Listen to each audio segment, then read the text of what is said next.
Hello Seekers, welcome to Lifetime Soul, your holistic guidance and lifestyle channel, along with some interesting astro videos. Well, I have heard about law of attraction.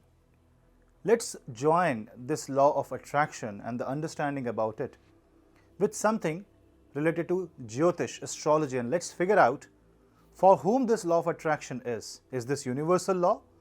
Is this law varies person to person, or is this something that affects us all equally? Subscribe to this channel to get more such videos, to get notifications, and follow me on my Instagram and Telegram channel for more updates. And you can also watch detailed long astrology videos for transits and much more updates on my main astrology channel, Puneet's Astrology. Let's begin with understanding of law of attraction.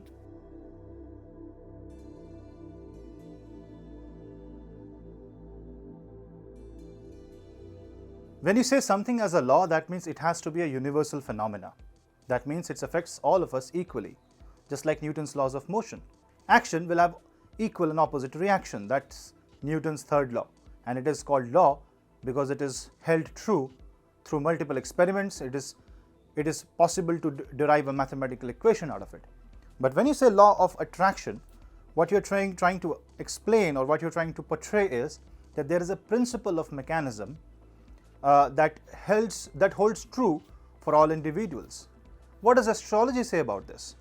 Well, in Jyotish, Aries is the zodiac sign that is the start of life, that is the start of desire. And Mars controls that house, and Mars is also called as planet of desire. Desire to quest, desire for conquest, desire to achieve something, desire to be somebody, desire to target something, reach a goal, fulfill an ambition. All this comes from the Aries and Martian energies. Now, if somebody has an afflicted Aries zodiac sign or an afflicted Mars, their desires are going to be corrupted. They will desire something that is not suitable for them, that doesn't suit the environment in which they live. On top of that, Rahu is a planet that acts as a vector quantity to the scalar properties of your Kundli.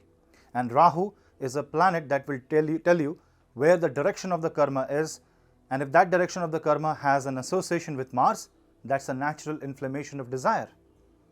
Now, in understanding the entire horoscope, do tell me one more factor. That's called Kama Trikona.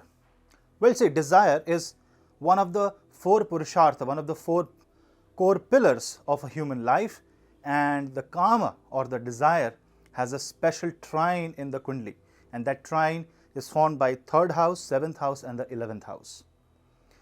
So all the desire fulfillment will happen through this Kama trine. 3rd house represents your efforts. To fulfill a desire, you will have to give in some amount of effort. Without effort, it will not even move an inch. Then 7th house is public, something that is not you, something that is circumstantial, something that is in front of you. So you will have to deal with the matters that is right in front of you. And then finally in the 11th house, the final house of the desire trine, the Kama Trikona, is when the desire fulfillment happens. But remember, Aquarius rules the 11th house, and the symbol of Aquarius is a man with a pitcher of water, and he is trying to give the water. You know, the true desire ends up in the capacity to give. So your law of attraction will only work for you, and universe is only going to listen to you if your desire is to give once you get everything that you have desired for. And if your desire is only to get, only to achieve, only to attract, definitely it might work for you, but do understand that you are attracting energies, and if there is no filter in front of you, you will attract both positive and negative. When we were a child with an empty brain. We try to absorb every single thing. We try to play with it. Imagine a child playing constantly with their hands, throwing things. It's a mechanism of a human brain to understand the law of physics. How does this world operate? What happens when you throw something? What happens when you pick something? It is a sense of touch. Then a child learns and recognizes the reality from the surroundings in which he is in. And henceforth, moon becomes an integral part of this mechanism. And somebody with a very strong moon will definitely desire good and positive things, and his desire will be fulfilled. So for him, he is going to attract positive things. But if your moon gets corrupted, then you will attract negative things, you will attract sadness, and there are certain people who gets sad because they get happy. Unfortunately, it is a phenomena that if everything goes right, you will feel suddenly sad, or you will feel anxious, and there will be a sense of doom. Something is bad going to happen, and that is where the afflicted moon comes into picture.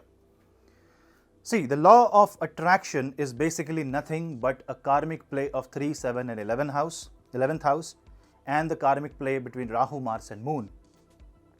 These many forces are twisted, they interact with each other, and this energy exchange ultimately results in a fulfillment of desire, whether you get good or you get bad, and what you attract. Coming back to the child, a child will attract positivity. In fact, the child will learn everything from the surrounding, and as you grow, you create your conscious reality around the experiences. So we all are sum total of our experience, our behavior, our personality, our attitude. Change the childhood of a person, his behavior, his personality will shift, he will alter dramatically. That means moon plays a very vital role in this case, and your desire are also because what you lack in life, what you achieve, what you have seen in the world. So law of attraction, is it really a law? I will say that it is a force of attraction. Attraction as a force exists for everybody, and we attract what we experience, what we have already experienced. Change your experience and change the way you look the life, alter the properties of moon, try to correct your horoscope, and your attractive powers will change, will shift. And that is why even sometimes by doing small remedies, your work gets fulfilled. Why? Because now you are attracting a positive force around you. Because cosmos, universe listens to your positive calls, and those who calls for things and objects, and for those who wants to fulfill the desire that confirms their horoscope, that confirms the flow of their life, it gets fulfilled. But if I want something, today I want that it should rain gold, no matter how much I desire, no matter how strong the law of attraction seems to be, it won't work. So law of attraction is a kind of a force, it's a kind of a mechanism that is actually true for everybody, but doesn't give a result that is same for everybody. So it's like fire. If I will say law of fire is to burn, that's true. But then what will it burn? Will it cook your food, or burn down the house, or burn a dead body? Depends how you use it. So law of attraction should be used wisely, because when you attract through your own conscious brain, universe responds, and that force, when it comes, your body also responds accordingly. How does it work? You will see that you are going and you are doing right set of actions that will lead you to that place. Say for example, I want a car, I want Bugatti, but Bugatti needs money. Where will the money come from? If I do hard work. So when I attract that particular piece of object, my entire body will start resonating with that desire, and my 3, 7 and 11th house will start activating, my Mars and Rahu will activate. And in that case, if the energy in my horoscope confirms to my desire, then soon I will start work that will lead me to the money that will help me buy the Bugatti. It's a very long process. It's not that you will sit on your bed, closing your eyes and simply trying to attract a force or attract a power and a magical object will pop up. No. Law of attraction is basically law of karma. To do something, it's a Newton's law. To get a reaction from the universe, you need to do some positive and confirmed action from your horoscope that is called dharma sammat. That means something that is spiritually aligned, and then you will see that you get everything that you want. And that is why it's a message to all of you. If you go along by the flow of your horoscope, instead of resisting it, if you understand it, you will get what you deserve sooner than you expect. So guys, that was a quick video. I just tried to join law of attraction with astrology. I hope I was able to explain this short quick video. If you want a detailed video, let me know. I will explain you in a much detailed way in my Puneet's Astrology channel. Subscribe to this channel for quick short videos. We'll meet in the next video. Till then, bye-bye.